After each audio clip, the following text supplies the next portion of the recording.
शाम जिनकी नए झगड़ों में फसादों में कटी, रात बस खुदकुशी करने के इरादों में कटी, ऐसे कमबख्तों को मरने से बचा लूं तो हंसूं। भारत में रहना है तो भारत से प्यार करो, नहीं इस भारत से मुख मोड़ जाइए।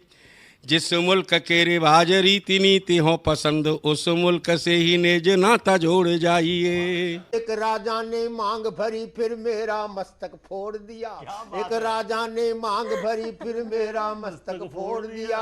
5 साल वाला गठबंधन 10 महीने में तोड़ दिया। सुलझा विवाद श्री राम जन्मभूमि वाला, बन रहा मंदिर है जय सिया राम की। नाच नर नारी झूम धरती को चूम चूम, देवगण बोले जय जय अयोध्या धाम की। तुमने गोकुल की गोपियों से अगर क्या बात है। प्रेम का व्याकरण पढ़ा, फर्क नहीं होता है राजा और भिखारी में, दोनों की सांसें काटी हैं समय की तेज कटारी ने। भारत के नौजवानों भारती पुकारती है, भेदभाव छोड़कर साथ साथ आइए। गाँव पे लगी है फिर भारती की लाज, आज सिंहनाद कर सोए राष्ट्र को जगाइए। दोस्तों नमस्कार, मैं डॉक्टर प्रवीण शुक्ल आपको प्रणाम करता हूं। सतमौला कवियों की चौपाल में आपका हार्दिक स्वागत करता हूं। बोली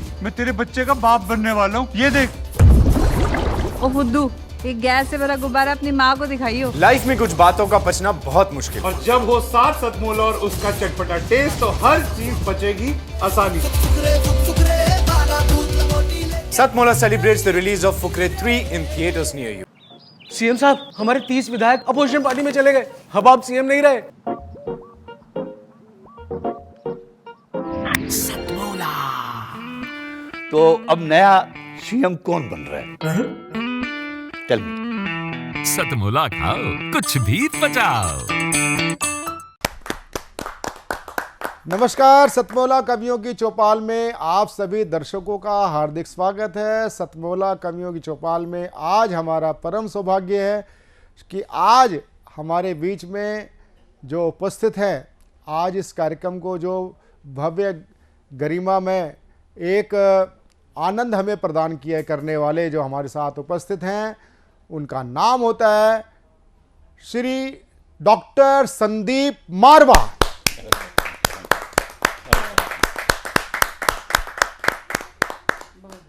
डॉक्टर संदीप मारवा AAFT के आप चांसलर हैं, और ये जो एकेडमी है, इस एकेडमी से बहुत ही हजारों की तादाद में जो इसके स्टूडेंट्स हैं, वो यहाँ से निकल करके अपने परचम को फहरा रहे हैं।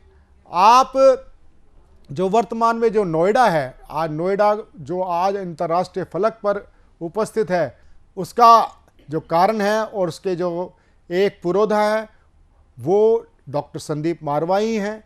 डॉक्टर संदीप मारवा जो अपने जो संदीप मारवा जी मारवा स्टूडियो के आप चेयरपर्सन हैं, और आपने लगभग 3700 फिल्मों का निर्माण किया है, जिसमें से 1000 से अधिक तो स्थापित फिल्म कलाकार बन चुके हैं, सिल्वर स्क्रीन के कलाकार बन चुके हैं। साथ ही जो सबसे बड़ी बात है, आप स्वयं लिट फेस्ट करते हैं और फिल्म फेस्टिवल आयोजन करते हैं, और आपके फिल्म फेस्टिवल की ख्याति अंतर्राष्ट्रीय स्तर पर होती है और उसकी ख्याति निरंतर बढ़ रही है। और आज जो आप हमारे बीच में उपस्थित हैं, आप एक साहित्य के संवर्धन करने वाले नायक हैं। उस नाते आपको हमने अपने सतमौला कवियों की चौपाल में बुलाया, क्योंकि एक फिल्म से जुड़ा हुआ व्यक्ति जो खुद अपने आप में एक यूनिवर्सिटी हो, वह साहित्य के प्रति कितना अनुरागी हो सकता है। इसलिए ये हमारा परम सौभाग्य है कि आज हमारे बीच में डॉक्टर संदीप मारवा जी उपस्थित है। एक बार पुनः उनका हम स्वागत करते हैं। हमारे बीच में उपस्थित हैं देश की सुप्रसिद्ध लब्ध प्रतिष्ठित उर्दू शायरा कवित्री अना दहलवी जी हमारे बीच में उपस्थित हैं। देश ही नहीं, अंतर्राष्ट्रीय स्तर पर ख्याति प्राप्त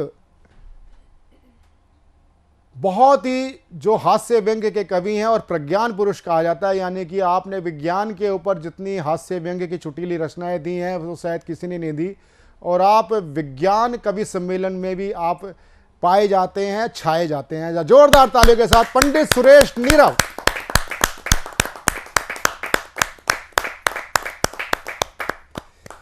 हमारे बीच में उपस्थित हैं देश की लब्ध प्रतिष्ठित गीतकार और शायरा डॉक्टर पूनम माटिया।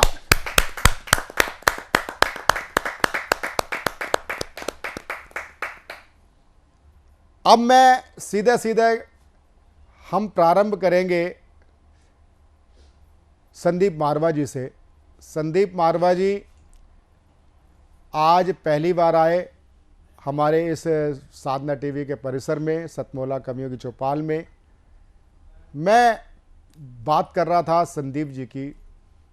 संदीप जी हर क्षेत्र में जो भी क्षेत्र पकड़ा वो पुरोधा शब्द एक होता है कि उसको उस ढंग से अर्जुन की आंख की तरह उस पर केंद्रित होकर के कार्य किया। आज स्थिति यह है कि आज जो नोएडा है आज अंतर्राष्ट्रीय फलक पर छाया हुआ है। हर कोई नोएडा का निवासी बन करके अपने को गौरव प्राप्त करता है। जैसे पंडित सुरेश नीरव जी गाजियाबाद में 20-25 वर्ष तक रहे और वो उसको गांव की तरह ही देखते रहे, लेकिन जब वो नोएडा में आए, ग्रेटर नोएडा में आए, तो आज वो अपने आप को उसका ओरा अलग देख करके आज वो काफ़ी आनंद महसूस करते हैं। तो इसका कारण कहीं ना कहीं मूल में जाता है तो संदीप जी का जाता है कि यहाँ फिल्म सिटी स्थापित की।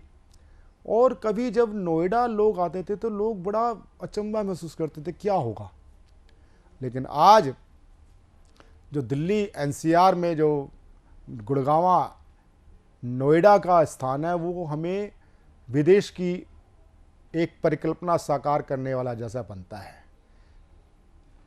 आज जिसने फिल्म और साहित्य में इतना इतना उसमें अपना उसने अवदान दिया, मैं ऐसे शख्सियत से कुछ बातें मैं करूंगा, उनकी हम ब्लेसिंग मिलेंगे। सबसे पहले संदीप जी, मैं ये जानना चाहूँगा कि आपने ये जो फिल्म सिटी की स्थापना कब और कैसे की? जी, 2 लाइनों से शुरू करता हूं कि रास्तों की दिलकशी अपनी जगह, चलने वालों की भी मर्जी चाहिए। यूं तो महफिल में हम पढ़ते रहे, सुनने वालों की भी मर्जी चाहिए। लाख आंसू इश्क भी रोए तो क्या, आसमानों की भी मर्जी चाहिए। वाह वाह वाह वाह वाह वाह। 1986 दिसंबर का वक्त था जब मेरे दिल में ये ख्याल आया कि यहाँ एक उत्तर भारत में फिल्म सिटी होनी चाहिए, क्योंकि मैं मुंबई से होके वापस आ चुका था और उन तमाम हालातों से गुज़र चुका था जो शायद मैं कभी गुज़रना नहीं चाहता था। तो एक ज़िद थी कि हाँ कुछ होना चाहिए। 1986 में मैंने ये एप्लीकेशन दी थी जिसे कोई लेके राज़ी नहीं था पहले, लेकिन ये मेरा सौभाग्य अच्छा था कि नोएडा चेयरमैन ने इस एप्लीकेशन को एक्सेप्ट किया। इसकी पूरी डिटेलिंग मैंने दी और 1987 में, पूरे 1 साल के बाद, दिसंबर 1987 में ये प्रोजेक्ट पास हुआ फिल्म सिटी का। 1988 में अलॉटमेंट हुई। 3 साल का वक्त सरकार ने हमें दिया स्टूडियो बनाने का और प्रोडक्शन में आने का, और 10 मार्च 1991 को हम लोगों ने उत्तर भारत का पहला फिल्म स्टूडियो मारवा स्टूडियो के नाम से शुरू कर दिया। बहुत एक लंबी दौड़ थी, 1 साल की परसुएशन थी, बहुत सारे कागज़ जमा कराने थे, बहुत सारे यकीन दिलाने थे और माइंड सेट तैयार करना था जो यहाँ पर नहीं मौजूद था, क्योंकि फिल्म का 1% माहौल नहीं था। तो मुझे लगा कि ये सारी तकलीफ़ें अगर मैं बर्दाश्त कर सकता हूँ तो फिल्म सिटी भी आ सकती है। और फिर उसके बाद नो लुकिंग बैक। 1991 में जब पहला स्टूडियो आया, उसके बाद हम लोग पहले 6 थे, फिर 12 थे और आज कुल मिलाकर 16 स्टूडियो हैं। और नोएडा फिल्म सिटी जो है वो उत्तर भारत की नहीं, देश ही की नहीं, बल्कि दुनिया की इस वक्त सबसे तेज दौड़ती हुई फिल्म सिटी बन चुकी है। एक संदीप जी, मैं आपसे और प्रश्न करना चाहता हूँ कि जैसा कि हमें जानकारी है कि ये एक नंबर कम नहीं होता, 3000 से अधिक फिल्मों का निर्माण करना और लगभग इतने ही फिल्म कलाकारों को तैयार करना, ये अपने आप में कीर्तिमान है। एक होता है कि जैसे मैं कवि हूँ, मैं कविता पाठ करके चला गया, ख़त्म। लेकिन एक होता है पालक बनना, जो नए बच्चे होते हैं वो बालक, और पालक का रिश्ता आपने कैसे निभाया? देखिए, सबसे पहले तो क्योंकि मुझे स्टूडियो इस्टेब्लिश करना था तो हम लोगों ने जान लड़ा दी। 2 साल हम लोगों ने सर उठा के नहीं देखा।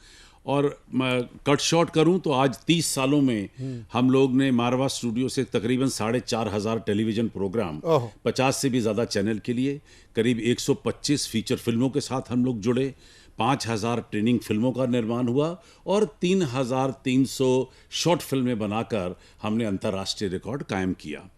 और हकीकत तो ये कि बहुत पेशेंस चाहिए और फिल्म बनाते वक्त सिर्फ पैसा ही नहीं बल्कि इसके साथ जो फिल्म बनाने की कला है वो आना बहुत ज़रूरी था। और शायद यही वजह थी कि हम लोगों ने 1993 में ये तय कर लिया कि हम लोग एक इंस्टीट्यूशन खोलेंगे, तभी फिल्म सिटी आगे बढ़ेगी। वरना भवन तो तैयार होते चले जा रहे थे लेकिन काम करने वाले लोग बहुत कम थे यहाँ पर। तो 1993 में हम लोगों ने Asian academy of film and television के नाम से पहला इंस्टीट्यूशन तैयार किया। 40 स्टूडेंट, 4 कोर्सेज। वो और बात है कि आज 8,000 स्टूडेंट और 80 कोर्सेज हैं और तकरीबन 30,000 बच्चा यहाँ से 145 मुल्कों से जो हमारे पास पढ़ने के लिए आया वो आज कामयाब है और आज फिल्म, टेलीविज़न और मीडिया इंडस्ट्री के अंदर बेहतरीन और खूबसूरत काम कर रहा है। और परसुएशन कंटिन्यूस, देखिए ये पैशन तो होना बहुत ज़रूरी था। एक स्टूडियो चलाने का पैशन, एक अच्छा इंस्टीट्यूशन चलाने का पैशन जो है वो अगर नहीं होगा तो आप एक कामयाब संस्थान भी नहीं चला सकते।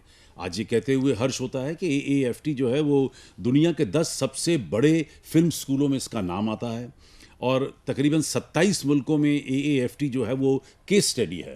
UCLA में केस स्टडी है। जो हमारी आज नई एजुकेशन पॉलिसी बनी है 34 साल के बाद, उसमें भी AAFT एक केस स्टडी है। तो एक नए संस्थान, एक बुटीक संस्थान से लेकर और उसे एक दर्जा देना यूनिवर्सिटी का, ये अपने आप में एक बड़ी लंबी दौड़ थी। और मैं अकेला नहीं था लेकिन मेरे साथ बहुत सारे संगी साथी थे, पढ़े लिखे, इंटेलिजेंट, एक्सपीरियंस इंडस्ट्री के लोग जुड़े और लोगों ने अपने बेहतरीन और मजबूत एक्सपीरियंस को बच्चों के साथ मुझे और जानकारी मिली कि आपका लिटरेचर के प्रति, साहित्य के प्रति बहुत ही समर्पण है। आप लिट फेस्ट करते आ रहे हैं और मैं ये जानना चाहूँगा कि आप जो लिट फेस्ट किया और आपकी, मुझे डॉक्टर पूनम माटे जी ने बताया आपकी अभी एक पुस्तक भी आई है और उस पुस्तक के बारे में बात करेंगे। और साथ ही लिट फेस्ट की ये आपको परिकल्पना कैसे सूझी? क्योंकि मुझे जहाँ तक ध्यान है तो लिट फेस्ट मैंने 2 जगह सुनी, एक तो जयपुर या फिर आपका, और आज तो लिट फेस्ट की बाढ़ आ गई है। अब साहित्य इंडिया टुडे वाले भी करते हैं, लेकिन प्रारंभ अगर मैं देखता हूं तो जयपुर लिट फेस्ट एक आपका, तो ऐसा इसके बारे में आपको कैसे सूझा? देखिए, फिल्मों को और लिटरेचर को आप अलग नहीं कर सकते क्योंकि जितनी फिल्में हैं वो कहानियों पे ही तो आधारित हैं। तो वो वहाँ से कहानी शुरू होती है और जबकि हम लोग अभी 30 साल से पढ़ा रहे हैं लेकिन पिछले 16 साल से हम फिल्म फेस्टिवल कर रहे हैं। और जब फिल्म फेस्टिवल कर रहे थे तो वहीं से उसमें एक सेगमेंट हुआ करता था, लिटरेचर एंड सिनेमा।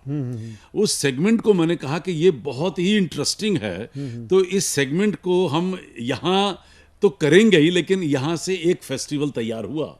दिमाग में हमारे ये सुझाव आया और हम लोगों ने इसको लिटरेचर फेस्टिवल का रूप दिया।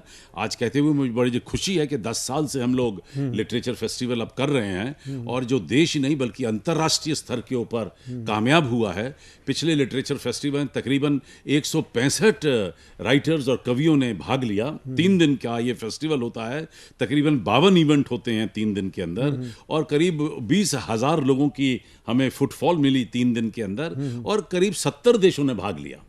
तो मुझे ऐसा लगता है कि अभी तो स्कोप और है। मैं नहीं कहता कि हम लोग किसी एक बहुत ऊंचे मकाम पर पहुंच गए, लेकिन ये ज़रूर तसल्ली है कि उत्तर भारत का ये अब दूसरा सबसे बड़ा फेस्टिवल है जयपुर के बाद, और मुझे लगता है आने वाले दिनों में ये जयपुर से भी आगे निकल जाएगा। मुझे आपकी पुस्तक के बारे में जानना चाहता था। हकीकत तो ये है कि मेरे पे तकरीबन 5 पुस्तकें लिखी जा चुकी हैं, तो मुझे वहीं से प्रभावित हुआ। मैंने कहा मुझे भी कुछ लिखना चाहिए, तो मैंने अभी जो पहली पुस्तक तैयार की है वो आदरणीय प्रधानमंत्री मोदी जी पे तैयार की है, और ये पुस्तक के अंदर है 8 years ऑफ मोदी सरकार, जो 8 साल के अंदर हम लोगों ने इस देश में काम किया है, जो सारी दुनिया जिसकी तारीफ कर रही है, उस सारे काम को मैंने इन पेजों में कंडेंस करके लिखा है। और इसका जो विमोचन हुआ था, ये पहली किताब है जो 21 सालों में, तो मोदी जी पे तो बहुत सारी किताबें लिखी जा चुकी हैं, लेकिन ये पहली किताब है जो ब्रिटिश पार्लियामेंट के अंदर हाउस ऑफ लॉर्ड में रिलीज होती है, और एक सिंगल किताब ने ब्रिटिशर पार्लियामेंटेरियंस की, उनके जो पार्लियामेंटेरियन हैं, उनके पूरे माइंडसेट को चेंज कर दिया। और वहाँ पर जब लोगों ने इस किताब को देखा और जब उन्होंने ये काम देखा कि इन 8 सालों में इतना काम हिंदुस्तान में हुआ है, तो उन लोगों का जो टोटल देश के प्रति परसेप्शन थी वो बदल गई, वो सोच बदल गई कि क्योंकि वो उनको लोगों को गलत इन्फॉर्मेशन मिलती है और गलत खबरें छपती हैं। तो ये किताब जो है उन पे हावी हो गई और इसने उन लोगों की सोच बदली। इसकी मुझे सबसे ज़्यादा खुशी है। संदीप जी, एक चीज़ और, आप क्योंकि आप भी साहित्य के कार्यक्रम में आए हैं, कविता के कार्यक्रम में आए हैं, सतमोला कवियों की चौपाल के बारे में हम आपकी हृदय से शुभकामना चाहते हैं। कृपया 2 शब्द इस पर भी बोलें। मैं सतमोला कवियों की चौपाल, पहले इस पूरे कार्यक्रम को तहे दिल से बहुत बहुत मुबारकबाद देता हूं। साधना टीवी को बहुत बहुत मुबारकबाद देता हूं कि आप लोगों ने एक कमाल करके दिखाया है। 15 साल से ये कार्यक्रम चल रहा है, 20 वर्षों से ये कार्यक्रम चल रहा है। 800 से भी ज़्यादा एपिसोड आप लोग इसके तैयार कर चुके हैं। 15,000 से भी ज़्यादा कवियों को इस मंच पर आपने निमंत्रित किया है, और मैं समझता हूँ कि इसमें से तकरीबन 1000 तो ऐसे कवि हैं जिन्होंने देश भर और दुनिया भर में अपना झंडा गाड़ दिया है, और शायद उनकी शुरुआत इसी मंच से हुई थी। तो ये अपने आप में एक बड़ा भव्य कार्यक्रम है जो आप साहित्य के प्रति कर रहे हैं। मैं इसके लिए सभी लोगों को तहे दिल से बहुत बहुत मुबारकबाद देता हूँ। मैं समझता हूँ कि ये कार्यक्रम लगातार चलना चाहिए, और मैं आज अपने आप को सौभाग्यशाली समझ रहा हूँ कि मैं भी आज इस कार्यक्रम में जुड़ गया हूँ। मुझे संदीप जी, ये हम सब का परम सौभाग्य है कि एक हमारे कार्यक्रम की प्रतिबद्धता होती है कि हम जब साहित्य के, कविता के क्षेत्र में हम किसी विशिष्ट अतिथि को बुलाते हैं, उसका विगत साहित्यिक होता है, चाहे वो कोई राजनेता हो, पूर्व केंद्रीय मंत्री हो, वो कहीं ना कहीं उनका साहित्य से होता है, वो इस शो पर आकर के अपना आशीर्वाद देते हैं। और ये आप उस कसौटी, खुद हमारे लिए कसौटी बने हैं कि जैसे आपने कहा, फिल्म और साहित्य का एक अंतर संबंध है। एक फिल्म फेस्टिवल से जुड़ी भी एक मुझे प्रसंग याद आ गया कि फिल्म फेस्टिवल में जब सिलेक्शन कमेटी होती है, उसमें एक फिल्म रिजेक्ट कर दी गई, वो टेक्निकल बेस पे की गई कि भाई इसका कैमरा वर्क ठीक नहीं है, इसमें डायरेक्शन ठीक नहीं है, एडिटिंग ठीक नहीं है। तो मेरा ये उसमें मत था कि भाई इसकी जो स्टोरी लाइन है ना, बड़ी ज़बरदस्त है। तो उन्होंने कहा भी अगर आप प्रवीण जी आप स्टोरी लाइन देख रहे हो तो फिर आपको एक साहित्य की किसी कमेटी में होना चाहिए, आप इसमें क्यों क्या काम कर रहे हैं। मैंने भाई नहीं, आप प्रेमचंद को, अमृता प्रीतम को, इनको कैसे इग्नोर कर दोगे। बिल्कुल। चित्रलेखा फिल्म का जो थी स्टोरी लाइन पे तो थी, ऐसे कई फिल्में जो हैं, फिल्में आई, वो शतरंज के खिलाड़ी है, इतनी जो फिल्में आई वो सब क्या ना, सारी हर फिल्म का जो कथानक होता है अपने आप में बड़ा महत्वपूर्ण होता है। तो वही संदीप जी ने उस बात की पुष्टि करी। मैं बड़ा अहोभाग्य अनुभव कर रहा हूँ कि आज हमारे बीच में संदीप मारवा जी रहे। मैं उनका हार्दिक धन्यवाद करता हूँ और आशा करता हूँ कि वह भविष्य में भी हमारे सतमोला कवियों की चौपाल के लिए अपना आशीर्वाद बनाए रखेंगे। बहुत बहुत आभार Sandeep ji. Thank you very much. 2 लाइनों के साथ मैं बिल्कुल खत्म करना चाहता हूँ कि हम तेरे हो चुके हैं जब चाहे आजमा ले, नजरें तो मिल चुकी हैं अब दिल से दिल मिला ले। ऐ शम्मा तेरी खातिर परवाना बन गया हूँ, जरा देख ले आकर दीवाना बन गया हूँ। सजदे में गिर गया हूँ अब तो जरा उठा ले, हम तेरे हो चुके हैं जब चाहे आजमा। वाह वाह वाह।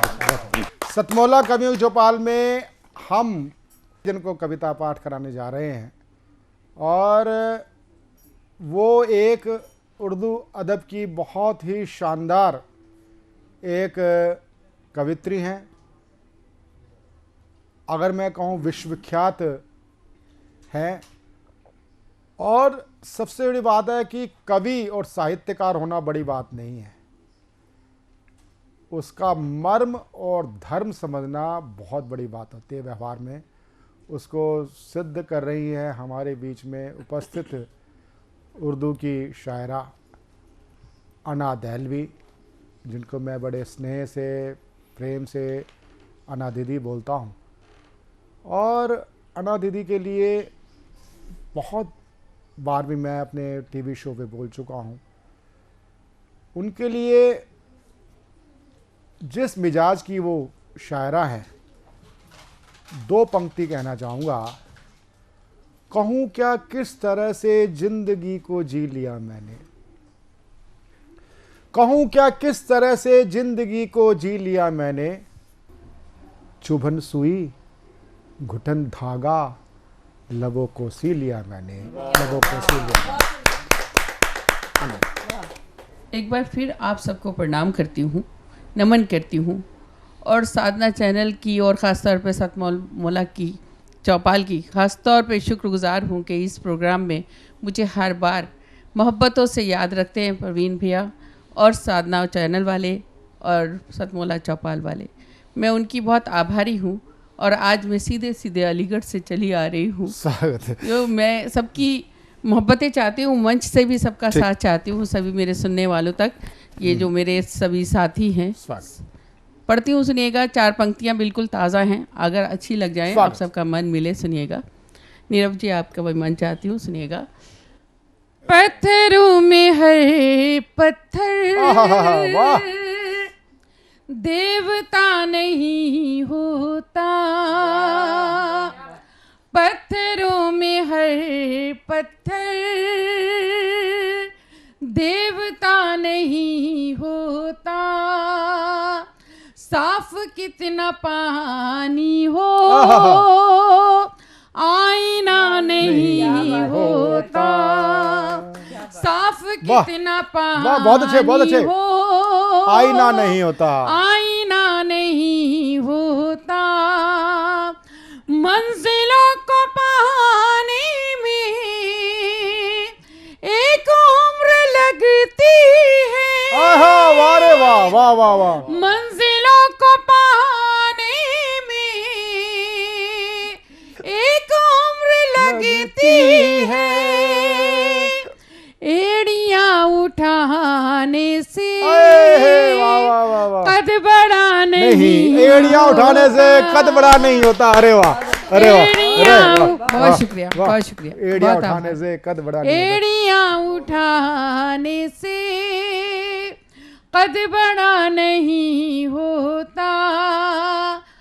पत्थरों में हर पत्थर देवता नहीं होता। एक गजल के चंद शेर आप सबकी मोहब्बतें पहली बार साधना चैनल पे पढ़ रही हूँ, सतमौला की चौपाल में ये गजल पढ़ने की कोशिश कर रही हूँ और उम्मीद है आप सभी पसंद करेंगे। मतलब पेश खिदमत है, आप सबको समर्पित है। मतलब सुनिएगा। तू नहीं तो ये नजारा भी बुरा लगता है, तू नहीं तो ये नजारा भी बुरा लगता है, तू नहीं तो ये नजारा भी बुरा लगता है, तू नहीं तो ये नजारा भी बुरा लगता है। चांद के पास सितारा भी बुरा लगता है, वाह वाह वाह। चांद के पास सितारा भी बुरा लगता है। तू नहीं लगता है। और शेर सुनिएगा। लाके जिस रोज से छोड़ा है भंवर में तूने, वाह वाह वाह, लाके जिस रोज से छोड़ा है भंवर में तूने, लाके जिस रोज से छोड़ा है भंवर में तूने, लाके जिस रोज से छोड़ा है भंवर में तूने, मुझको दरिया का किनारा भी बुरा लगता है, मुझको दरिया का किनारा भी बुरा लगता है, तू नहीं तो ये नजारा भी बुरा लगता है। और शेर सुने, जो लोग सुन रहे हैं वहां तक पहुंचाती हूँ।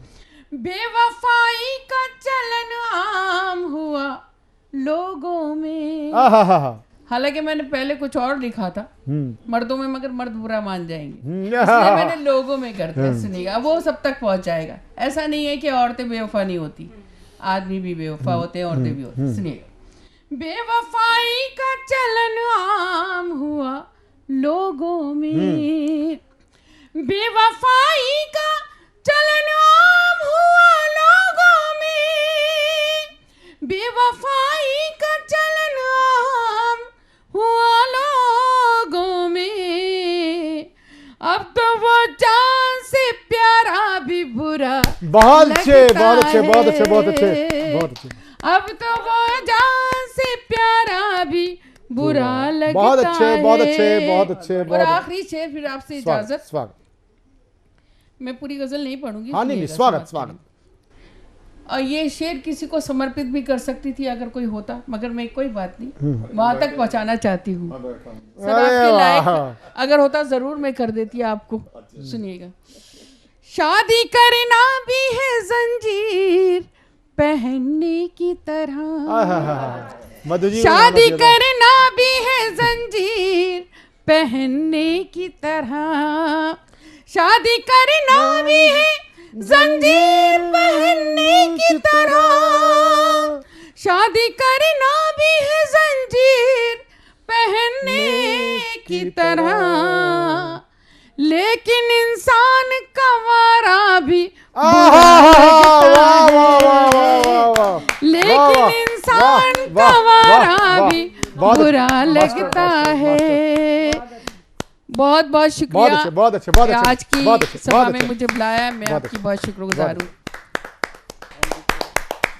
सतमौला कवियों की चौपाल में अब मैं जिनको प्रस्तुत करने जा रहा हूँ वे हैं देश के लब्ध प्रतिष्ठित प्रज्ञान पुरुष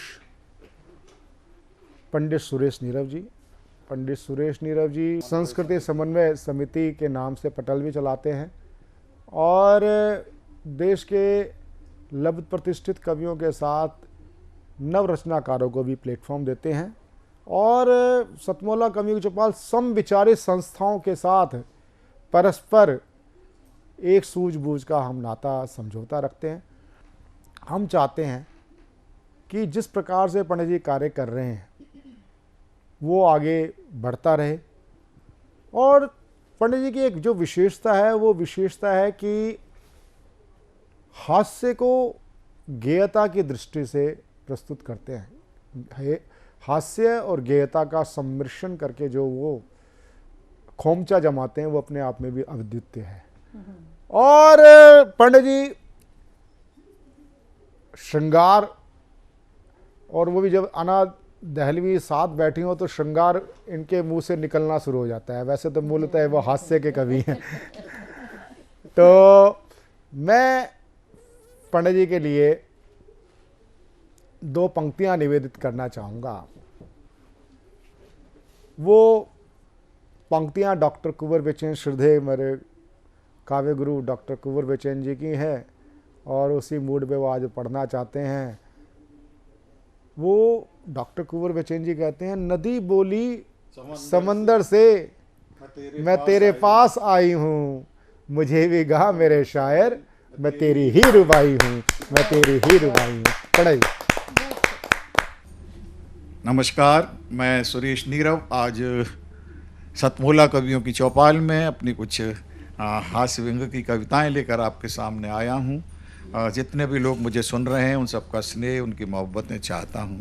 और देखिएगा, चूँकि मैं विज्ञान का विद्यार्थी रहा हूं तो मेरी शब्दावली कुछ वैज्ञानिक सी होती है। देखिएगा, तुम्हारे नेट पे आते हैं सिग्नल प्यार के तेरे, हमारे नेट पे आते हैं सिग्नल प्यार के तेरे, कि हैकिंग ने किए सिम कार्ड सब बेकार से तेरे। बहुत अच्छे, बहुत हमारे नेट पे आते हैं सिग्नल प्यार के तेरे, हमारे नेट पर आते हैं सिग्नल प्यार के तेरे, कि हैकिंग ने किए सिम कार्ड सब बेकार से तेरे। हुए हैं वायरल मैसेज जो चैटिंग में लिखे तुमने, हुए हैं वायरल मैसेज जो चैटिंग में लिखे तुमने, हर एक चैनल पर चर्चे हैं हंसी इकरार के तेरे, हर एक चैनल पर चर्चे हैं हंसी इकरार के तेरे, हमारे नेट पर आते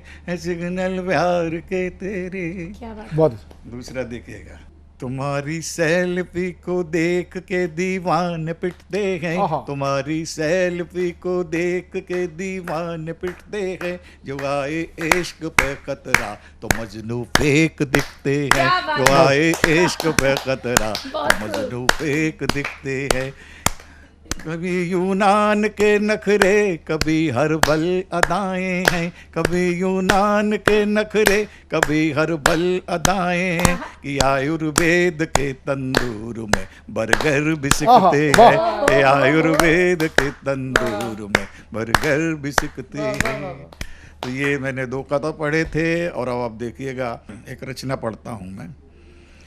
किसी के हुस्न का जादू जगाने का इरादा है, किसी के हुस्न का जादू जगाने का इरादा है, कि सब कुछ दांव पर अब तो लगाने का इरादा है। किसी के हुस्न का जादू, किसी के हुस्न का जादू जगाने का इरादा है, कि सब कुछ दांव पर अब तो लगाने का इरादा है मिस्री सी जुबां तेरी, है मिस्री सी जुबां तेरी, शहद टपके है बातों से, है मिस्री सी जुबां तेरी, शहद टपके है बातों से, तुम आफत हो बड़ी कितनी बताने का इरादा है मिस्री सी जुबां तेरी, है मिस्री सी जुबां तेरी, शहद टपके है बातों से, तुम आफत हो बड़ी कितनी बताने का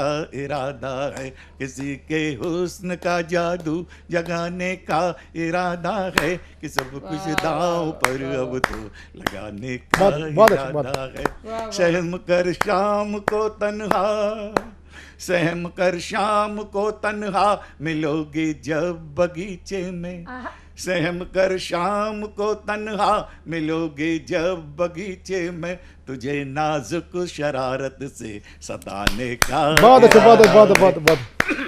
सहम कर शाम को तन्हा, सहम कर शाम को तन्हा मिलोगे जब बगीचे में, तुझे नाजुक शरारत से सताने का इरादा है। कभी फूलों की घाटी से, कभी फूलों की घाटी से, कभी पर्वत की चोटी से, तुझे दे दे के आवाजें थकाने का इरादा है, तुझे दे दे के आवाजें थकाने का इरादा है। और बात देखिएगा क्या कहता हूँ मैं। मोहब्बत की शमा दिल में हुई रोशन सदियों से, मोहब्बत की शमा दिल में हुई रोशन सदियों से, तेरे जलवों की तीली से जलाने का इरादा। बहुत अच्छे, बहुत अच्छे, बहुत अच्छे, बहुत अच्छे, बहुत अच्छे। शमा दिल में, मोहब्बत की शमा दिल में हुई रोशन सदियों से, तेरे जलवों की तीली से जलाने का का बहुत इरादा अच्छे, है। बहुत अच्छे, बहुत अच्छे। ठिठुर कर शाम ने ओढ़ा है देखो शॉल कोहरे का, ठिठुर कर शाम ने ओढ़ा है देखो शॉल कोहरे का, तुझे जलते अलावों पर बुलाने का इरादा है। बहुत अच्छे, बहुत तुझे अच्छे, जलते बहुत अच्छे, बहुत अच्छे, अलावों बहुत पर अच्छे, बुलाने का इरादा है।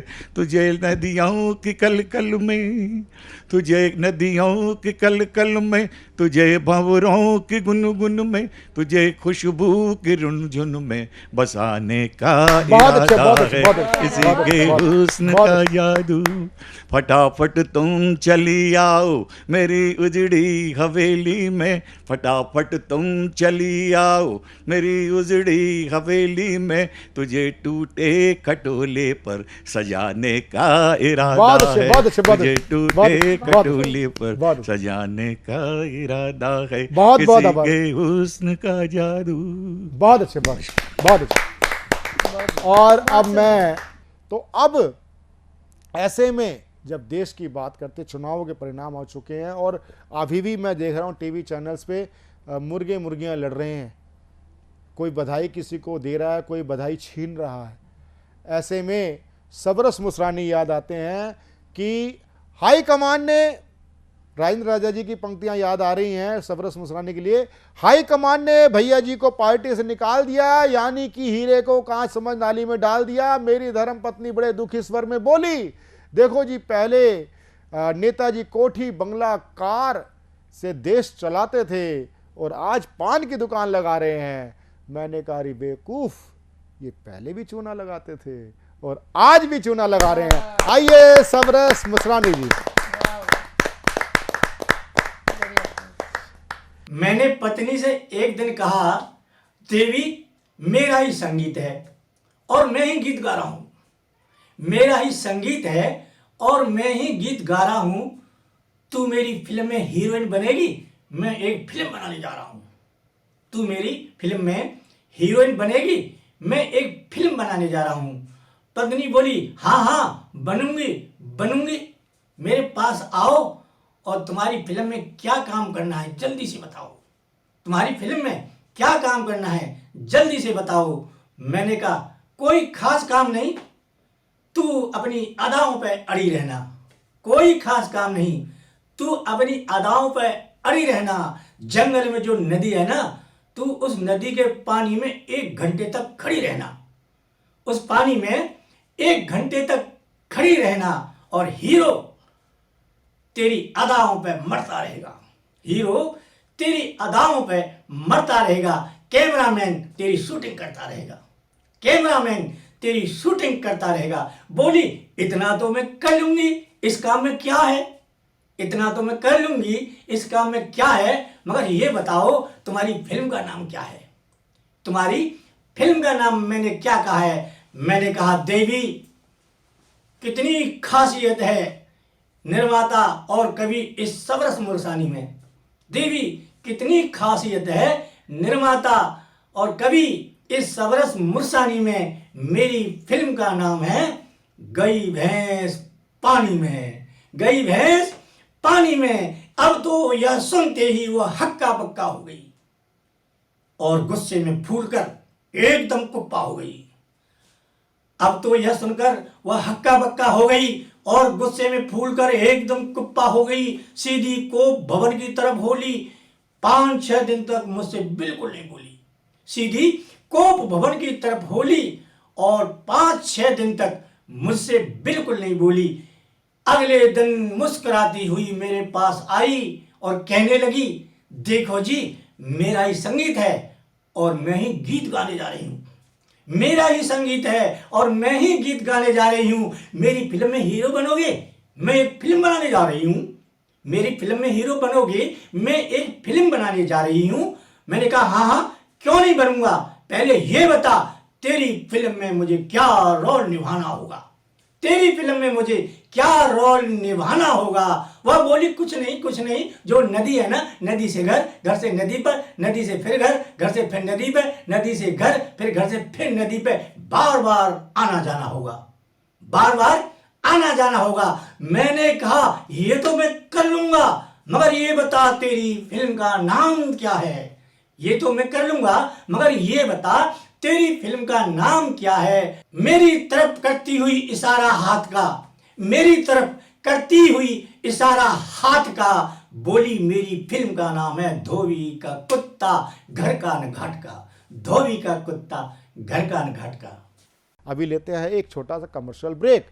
कमर्शियल ब्रेक के बाद फिर मिलते हैं अपने सहयोगी प्रशांत अवस्थी, नलिनी राज मौसम के साथ सतमोला कवियों की चौपाल में।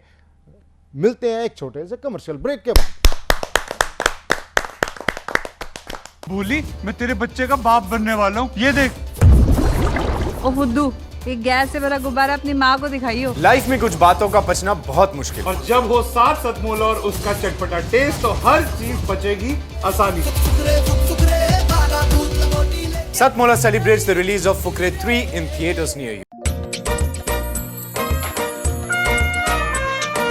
हर पल मस्ती और रंगीन विद सतमोला नमकीन, इससे बेटर है नथिंग। सतमोला नमकीन डिफरेंट टेस्ट है बेमिसाल, पनीर भुजिया भी कमाल, इसके टेस्ट के सब शौकीन। हाँ सतमोला नमकीन, सतमोला स्वीट्स एंड नमकीन, इससे बेटर है नथिंग। हाँ सतमोला नमकीन।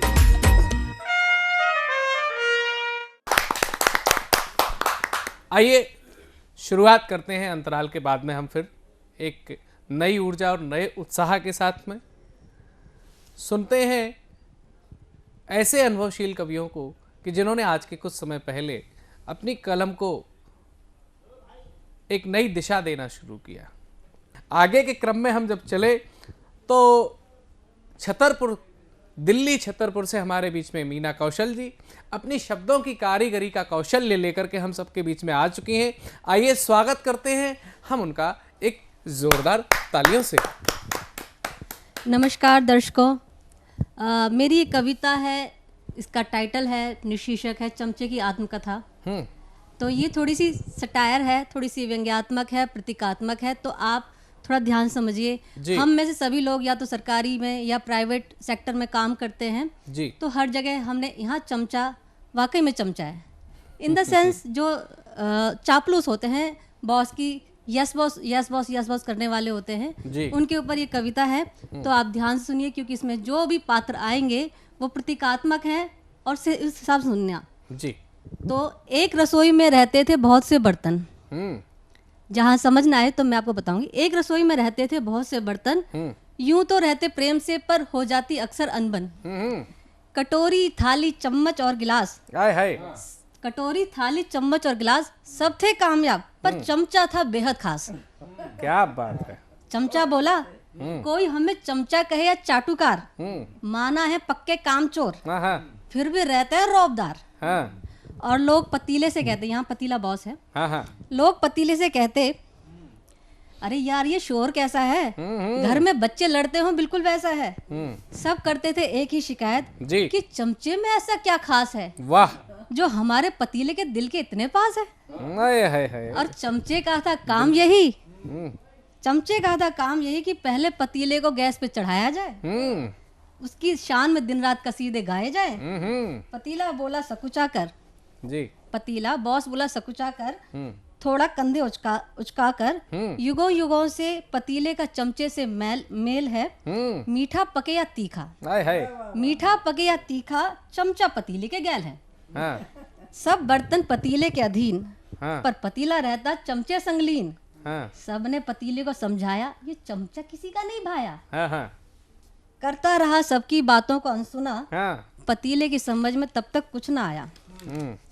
चमचे के दिन मजे में कट रहे थे, लेकिन बाकी बेचारे बर्तन खटक अंदर ही अंदर घुट रहे थे। अरे धीरे धीरे चम्मचें भी देने लगी चमचे का साथ। चम्मचे जो चमचे की भी चमचे हैं, मतलब मेंढक के साथ मिचकड़िया। हाँ बिल्कुल सही, बिल्कुल सही। उन्हें क्या मालूम था कि होने वाली है महाभारत की नई शुरुआत। वाह।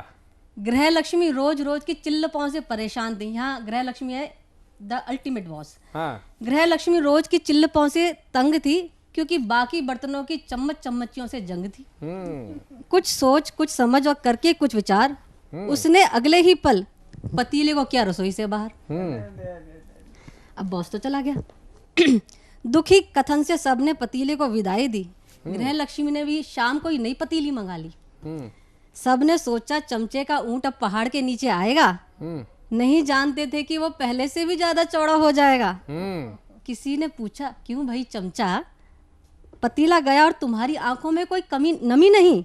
मुस्कुराकर चमचा बोला, इस दुनिया में पतीलों की भी कमी नहीं। बहुत सुंदर। पतीला गया तो क्या, नई पतीली तो आई है, और संसार में अपनी तारीफ किसे नहीं भाई है। वाह। उसकी भी हाँ में हाँ मिलाऊंगा, उसे भी चने के झाड़ पे चढ़ाऊंगा, यूं ही मौज में काटूंगा जीवन और चैन की बंसी बजाऊंगा। वाह, बहुत सुंदर। भाई ये चमचे चम्मच का खेल तो अलग था, लेकिन सही बात जो कही वो ये कही है कि चम्मच और चमचों का दौर तब आता है जब कहीं ना कहीं कोई पतीला अपना शोषण करवाता है। ये भी ध्यान रखिएगा। तो बड़े सांकेतिक भाषा में कहीं ना कहीं एक गृह लक्ष्मी के रूप में जब उन्होंने किचन में बर्तनों के साथ में और जो चमचों के संवाद को सुना तो वो आपके सामने प्रस्तुत किया। तो मैं कहूँ कि किचन के अंदर उन्होंने सागर को समाहित करने का प्रयास किया। और आइए जुड़ते हैं हरियाणा की निशा में। एक जोरदार तालियों से आमंत्रित करते हैं अगली कवित्री के रूप। स्वागत है। मैं आपके सामने कविता प्रस्तुत करना चाहती हूँ जिसका नाम है चिंगारियों की आग। जी। वैसे तो ये कविता बहुत ज़्यादा सैड है, लेकिन फिर भी इसके अंदर आपको कुछ ऐसा मिलेगा जो कि कुछ उम्मीद लेकर आता है। जी। कविता स्टार्ट होती है। जी। क्यों कश्मकश का जाल धीरे धीरे अपने आप ही बुनता है, क्यों बुझी हुई आग से यूं धुआं सा निकलता है, क्यों छोटी छोटी चिंगारियों से यादों का ढेर सा सुलगता है। यह कविता यादों के बारे में है। आगे प्रस्तुत है। जब भुला ही दिया है सब कुछ, फिर क्यों भूला हुआ वो कल मेरे ही आईने में बार बार दिखता है। क्यों कश्मकश का जाल धीरे धीरे अपने आप ही बुनता है, क्यों बुझी हुई आग से धुआं सा निकलता है, क्यों छोटी छोटी चिंगारियों से यादों का ढेर सा सुलगता है। जख्म जो भर गए थे वक्त के साथ साथ, जख्म जो भर गए थे वक्त के साथ साथ, क्यों उनको कुरेदे बिना ही हर जख्म आज भी ताजा ताजा सा ही दिखता है। क्यों कश्मकश का जाल धीरे धीरे अपने आप ही बुनता है, क्यों बुझी हुई आग से यूं धुआं सा निकलता है, क्यों छोटी छोटी चिंगारियों से फिर से यादों का ढेर सा सुलगता है। खड़ा हुआ है जिंदगी की दहलीज पर, खड़ा हुआ है जिंदगी की दहलीज पर, खुशियों का हर एक महकता फूल, फिर इतना खिलखिलाने पर फिर भी एक फूल मुरझा हुआ सा लगता है। वाह। क्यों कश्मकश का जाल धीरे धीरे अपने आप ही बुनता है, क्यों बुझी हुई आग से यूं धुआं सा निकलता है, क्यों छोटी छोटी चिंगारियों से यादों का ढेर सा सुलगता है। Thank you so much. Nisha, आपने बहुत ही शानदार कविता पढ़ी और शब्द में कहीं ना कहीं एक ऊर्जा थी कि बुझी हुई आग से भी धुआं निकल रहा है। यह कल्पनाएं सिर्फ एक कवि हृदय ही कर सकता है। तो अभी अगले कवि जो है वो जब महाराष्ट्र से चल कर के यहाँ आए तो वो भी ऐसे यों यों यों, और दिल्ली में भी वो घूमे यों यों, क्योंकि वो महाराष्ट्र से 2 साहित्य अकादमी पुरस्कार भी प्राप्त हैं और काफ़ी महती प्रतिभा के धनी है। बिल्कुल सही। आप बालकृष्ण महाजन जी को मैं आपकी अगली कविता के लिए आमंत्रित करना चाहता हूँ। आइए, स्वागत है। हेलो। चलो, मैं पहली कविता अपनी महिलाओं को, 3 महिलाएं हमारे साथ में बैठी है, उनको समर्पित है 4 लाइनें जी। उनकी एक मुस्कुराहट ने हमारे होश उड़ा दिए। बहुत सुंदर, आपने भी उड़ा। उनकी एक मुस्कुराहट ने हमारे होश उड़ा दिए जी। हम होश में आ ही रहे थे, फिर वो मुस्कुरा दिए। हाय हाय हाय हाय, बहुत सुंदर। और मैं अभी व्यंग्यात्मक कविता शुरू करता हूँ जी। एक कवि की 25वीं सालगिरह पर कवि ने अपने पत्नी से पूछा। क्या पूछा बताइए? मैं क्या बताऊं? क्या लोगी गिफ्ट में? एक कवि ने अपने पत्नी से पूछा, क्या इस 25 साल में क्या तुमने कोई नेक काम किया है? वाह। कवि पत्नी बोली, कल ही अपना गैस खत्म हो गया था ना, तो आपका लिखा हुआ जो खंड काव्य है उसे चूल्हे में झोंक दिया है। हाय बड़ी पीड़ाएं होती हैं कवियों की। एक मेरे जैसा नाम है वैसे एक कविता है जी। हम बाल कृष्ण बचपन से ही बड़े नटखट थे, अभी भी हैं। हाँ। हमारी परेशानियों से माँ बाप तंग आ गए, जी। पिताजी ने हमें स्कूल में डाल दिया, वही हम बाजने आए। उसके बाद कुछ समय ऐसे ही बीतता गया, चलो माँ पिताजी का इनकी शादी कर ले। हाँ। बस शादी हो गई, हाँ। अब न डिले हो गए, और बस जिंदगी में खटखट बची है। वाह। एक आधुनिक साले ने अपने जीजा से ललकारते हुए कहा, जी मान्यवर, क्या मैं साले का साला ही रह जाऊंगा या कभी जीजा बन पाऊंगा? इस पर तीसरे नंबर वाले जीजा ने कहा, आप किसी अन्य जीजा को पटाइए और मुझसे एक अपराध ना करवाइए, मुझसे एक अपराध ना करवाइए। पर्यावरण के दिन मंत्री जी को स्कूल में पौधा वृक्षारोपण करने के लिए बुलाया गया। मंत्री जी पहुंचे और वहां पे एक नियमावली बना दी गई, जो पौधे की सुरक्षा करने में आनाकानी करेगा उससे दंड वसूल किया जाएगा। मंत्री जी ने पौधा लगाया, कुछ दिन बाद उसका पोषण हो गया। अचानक एक दिन पौधा वहां से गायब हो गया। तो जब इंक्वायरी बैठी, इंक्वायरी कमीशन ने पता चला कि एक पौधा वो बकरी ने खा लिया। तो चारों ने उसको जो कमेटी थी उन्होंने चारों बकरी का सफाया कर दिया और वृक्षारोपण को सफल कर दिया। जी। क्या ये पर्यावरण और आगे बढ़ सकता है? बिल्कुल बढ़ सकता है जी। हमारी सुरक्षा और उसको हम कैसे सुरक्षित करें, 5 साल तक उसमें पानी डालें, उसकी सुरक्षा करें, तो पर्यावरण अच्छे से बढ़ सकता है। अभी चुनाव चल रहे हैं, चुनाव भी हो भी गए हैं, तो एक मेरी सब कविता उसके लिए है जी। उनकी तस्वीर देखकर मैं हैरान हो गया, जो आदमी न बन सका वो आज भगवान हो गया। क्या बात, वाह, बहुत सुंदर।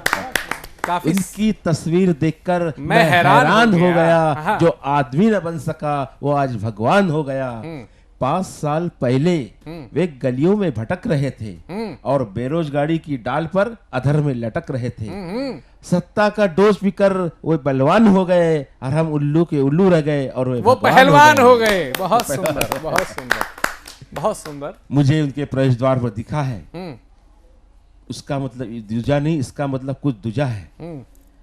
काश इनकी आत्मा फिर से संत हो जाए, तब फिर देश की समस्या का अंत हो जाए, फिर देश का हर नागरिक चैन की बांसुरी बजाएगा और मेरा यह देश सोने की चिड़िया हो जाएगा, सोने की चिड़िया हो जाएगा। बहुत सुंदर। तो जो देश सोने की चिड़िया था, है और रहेगा। बिल्कुल सही बात है, रहेगा ही, क्योंकि भारत के साथ में कोई समझौता नहीं हो सकता है। भारतीय संस्कृति पूरे विश्व की एकमात्र ऐसी संस्कृति है जिसने लोगों को आपस में गले मिलकर के रहना सिखाया है।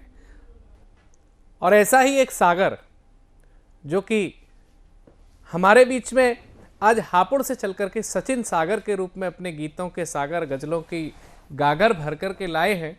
मैं आमंत्रित करता हूं अपने इस छोटे भाई को, आप सबकी जोरदार तालियों से, कि वो आए और अपने गीत के माध्यम से श्रृंखला को आगे बढ़ाए।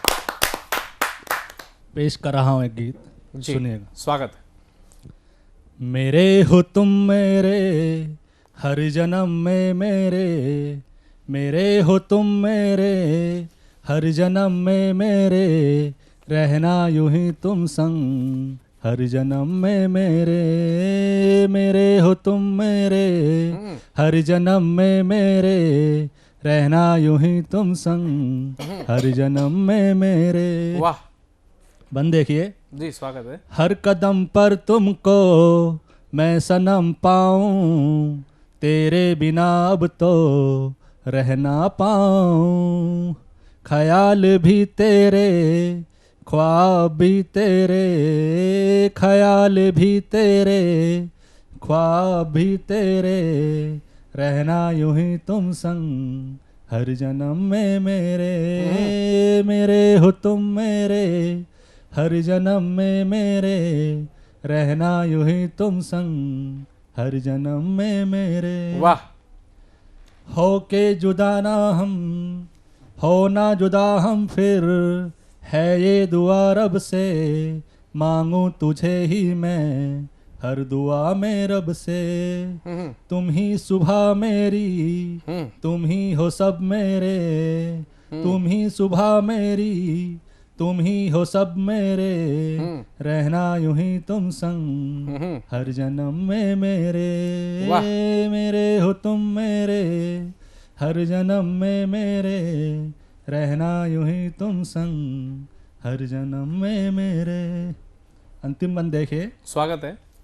तेरे बिना अब तो जीना भी मुश्किल, तेरे बिना अब तो मरना भी मुश्किल, हर सांस पर मेरे बस नाम है तेरे, हर सांस पर मेरे बस नाम है तेरे, रहना यूं ही तुम संग हर जन्म में मेरे, मेरे हो तुम मेरे, हर जन्म में मेरे, रहना यूं ही तुम संग हर जन्म में मेरे। धन्यवाद भाई सचिन, बड़े मास्टर स्ट्रोक के साथ में तुम अपने दिल की बात कहीं ना कहीं अपने दिल की प्रेयसी तक पहुंचाने में सफल हो गए हो कि मेरे हो तुम मेरे और हर जन्म में रहना तुम मेरे। ये भारतीय संस्कृति भी है।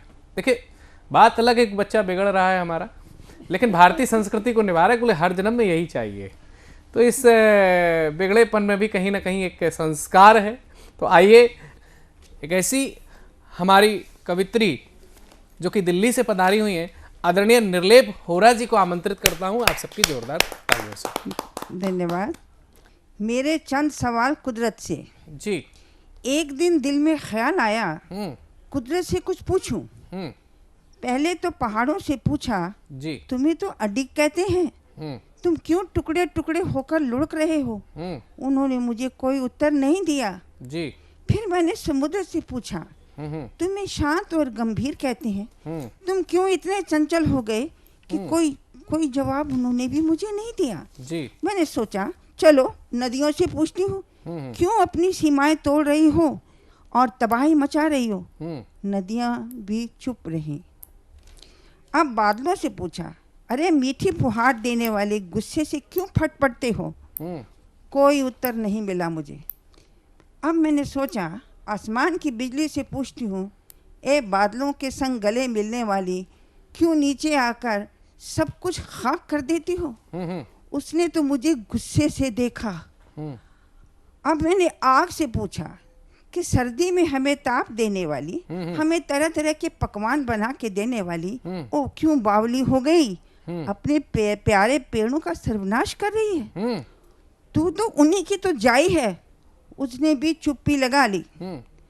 अब बारी आई बहती हुई हवा से पूछने की, अरे तू तो जीवनदायिनी है, तू जहरीली क्यों हो गई? वो तो मुझे घूरने लगी, मैं तो डर गई। फिर मैंने आकाश को आवाज़ लगाई, ए आकाश, तेरी नीलिमा कहाँ गई? अब तो मटमैला सा दिखता है। उसने भी कोई उत्तर नहीं दिया। अब मैंने खेत की लहलाती हुई फसलों से पूछा, तुम में अब वो स्वाद नहीं है। उन्होंने भी मुझे कोई जवाब नहीं दिया। मैं प्रश्न पर प्रश्न पूछती रही, प्रश्न पर प्रश्न पूछती रही। मेरी नजरें फिर आसमान की ओर उठी। रात का जो समय था, पूछा, कहाँ गई तारों भरी रात? कहाँ गए तेरे टिमटिमाते हुए तारे? कहाँ वो दिए गए तेरे जो टिमटिमाया करते थे? उन्होंने भी मुझे कोई जवाब नहीं दिया। समाज में हो रही घटनाओं से पूछा, क्यों चारों ओर अशांति, मार काट, लोभ, लालच, हिंसा, दुराचार हो रहा है? यहाँ भी मुझे कोई सफलता नहीं मिली। जी। जब सबने मेरे प्रश्नों का उत्तर नहीं दिया, जब सबने मेरे प्रश्नों का उत्तर नहीं दिया, तो मेरी अंतर आत्मा बोली, उनसे क्या पूछती है नादान? ये तुम सब इंसानों के कर्मों का फल है। जी। ये तुम सब इंसानों के कर्मों का फल है। तुम सब ने इस प्रकृति पर इतना अत्याचार किया है, उसको बुरी तरह धो लिया है, उसे इतना पीड़ित किया है कि उसके सब्र का बांध टूट गया है। प्रकृति ने भी अपने नियम बदल डाले। अगर अभी भी तुम्हें सीख नहीं मिली, प्रकृति ने मुझे जवाब दिया, जी। अगर अभी भी तुम्हें सीख नहीं मिली तो मुझसे एक शेर सुनो। जी। मैंने कहा शेर सुनाओ। शेर कि इब्तिदा इश्क है रोता है क्या, आगे आगे देखिए होता है क्या, बहुत आगे सुंदर। आगे देखिए होता है क्या, आगे आगे देखिए होता है क्या। धन्यवाद। ये देखिए, ये होता है जब कोई हमसे बड़ा हमें आशीर्वाद देता है तो वही यही कहता है कि हमने जो पढ़ा है वह तो हमने पढ़ा है, अभी हमारे बच्चे आएंगे, हमारे देश के भविष्य आएंगे, तो देखिए आगे आगे होता है क्या। तो आइए ऐसे ही संस्कारों से युक्त एक और अपने भाई हेमंत जगदीश शर्मा के पास में चलते हैं, जो कि नोएडा से पधारे हुए हमारे बीच में। आइए जोरदार तालियों से स्वागत। धन्यवाद। नमस्कार सभी को मेरा। जैसा कि प्रसाद जी ने बताया कि मेरा नाम हेमंत जगदीश शर्मा है, मैं नोएडा से हूँ। तो सबसे पहले मैं खुद को कुछ लाइनों के द्वारा परिभाषित करना चाहूँगा कि उजड़े को जो बहार बना दे, उजड़े को जो बहार बना दे उसे बसंत कहते हैं। दूसरों के लिए जो खुद को मिटा दे उसे संत कहते हैं। और सभी परेशानियों का अंत कर, सभी परेशानियों का अंत कर जो पत्थर को भी पिघला दे उसे हेमंत कहते हैं। बहुत अच्छे। तो आपके सामने आज हेमंत जगदीश शर्मा नोएडा से आज की सतमोला कवियों की चौपाल में हाजिर हूँ। कुछ रचना लेकर मैं आपके सामने आया हूँ, उम्मीद है कि आपको पसंद आएंगी। स्वागत है जी। तो कुछ दिनों पहले अभी दिवाली की शाम थी, तो मैंने कुछ लाइनें लिखी उसके ऊपर कि कुछ दिनों पहले दिवाली की शाम थी, कुछ दिनों पहले दिवाली की शाम थी, शहर की हर आबो हवा उसके नाम थी, शहर की हर आबो हवा उसके नाम थी। हम जलते रहे दीपक की तरह, हम जलते रहे दीपक की तरह, मगर फिर भी उसकी बेवफाई सरेआम थी।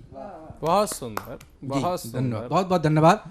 तो मेरी रचना है एक और, यो न सोचा था। तो आनंद लीजिएगा इस रचना का कि ताररू तारारू ताररू तारारू, यो न सोचा था हम यो ही मिल जाएंगे, यो न सोचा था हम यो ही मिल जाएंगे, राज सारे दिलों के यो ही खुल जाएंगे, यो न सोचा था तुमसे मिलकर यो हमारे होंठ यो ही सिल जाएंगे, ताररू तारारू ताररू तारारू, यो न सोचा था हम यो ही मिल जाएंगे, यो न सोचा था हम यो ही हिल जाएंगे, यो न सोचा था तुमसे मिलकर यो, यो न सोचा था तुमसे मिलकर यो, ये दुनिया वाले यो ही जल जाएंगे, ताररू तारारू ताररू तारारू,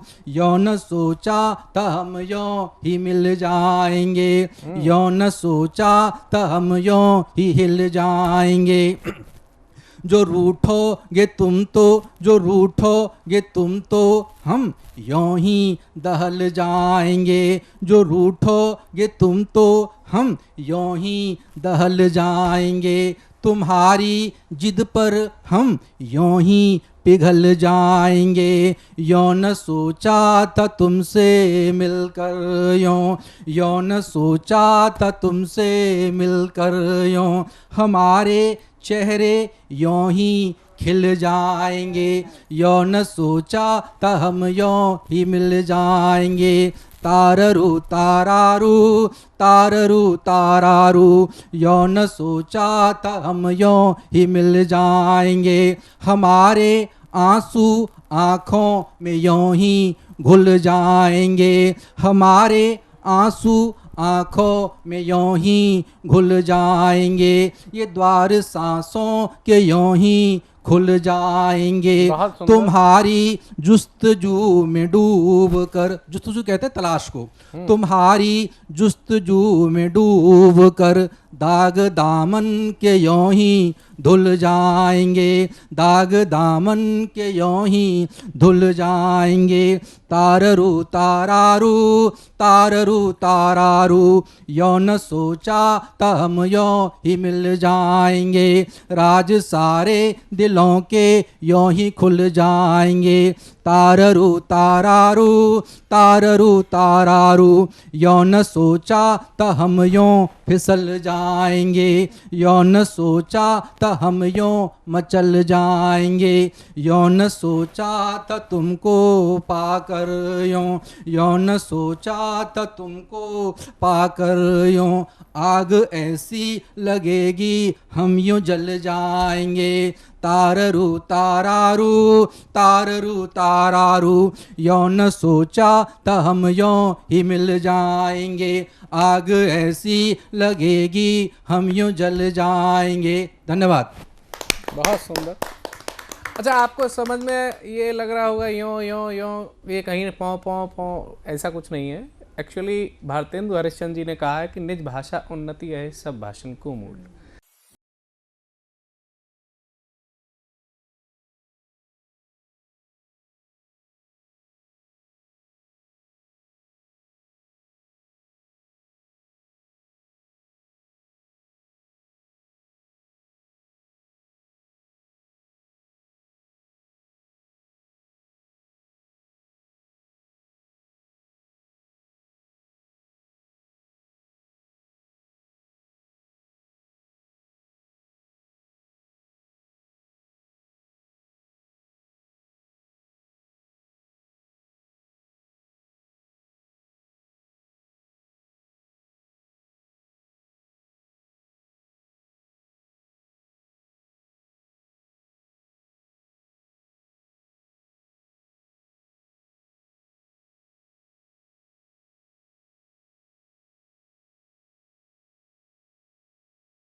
अब मैं जिनको प्रस्तुत करना चाहता हूं, प्रस्तुत किया वो इस कार्यक्रम के पुरोधा है, संवर्धन करता है।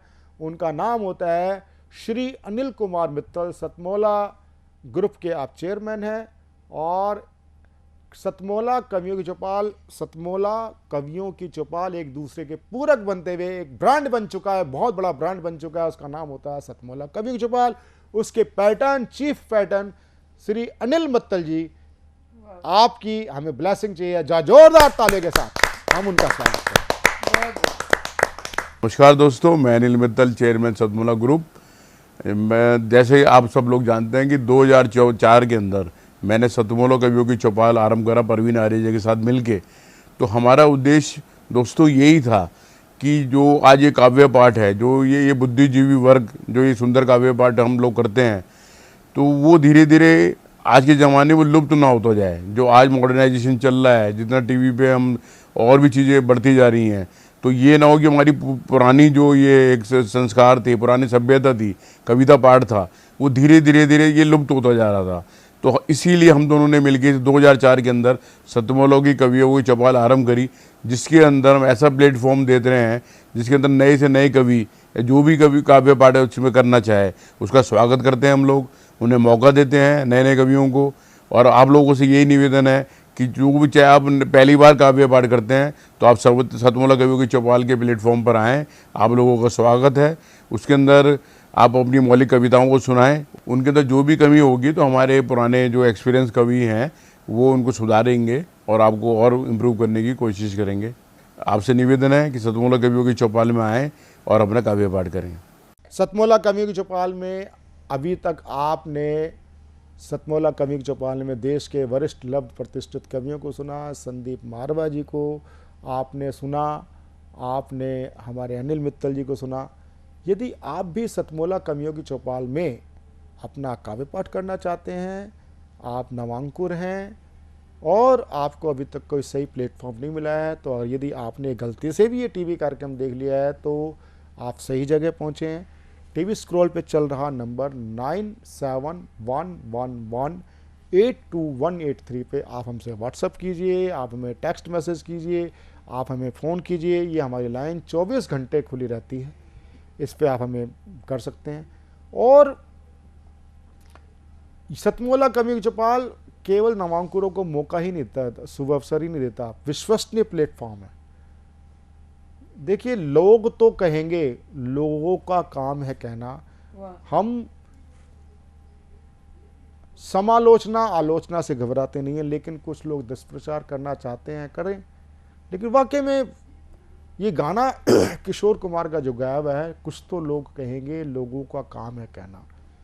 ये 20 वर्ष की चली हुई अनवरत यात्रा आगे भी चलती रहेगी, अनवरत चलती रहेगी, केवल एक परस्पर विश्वास के लिए। तो आइए आप हमारे कार्यक्रम के साथ जुड़िए। सतमोला कवि चौपाल में 9711182183। मिलते हैं अगले रविवार कुछ नई शख्सियत के साथ सतमोला कवियों की चौपाल में। नमस्कार। बोली, मैं तेरे बच्चे का बाप बनने वाला हूँ, ये देख। ओ फुद्दू, एक गैस से भरा गुब्बारा अपनी माँ को दिखाइयो। लाइफ में कुछ बातों का पचना बहुत मुश्किल, और जब हो साथ सतमोला और उसका चटपटा टेस्ट तो हर चीज बचेगी आसानी से। Satmola celebrates the release of Fukre 3 in theaters near you.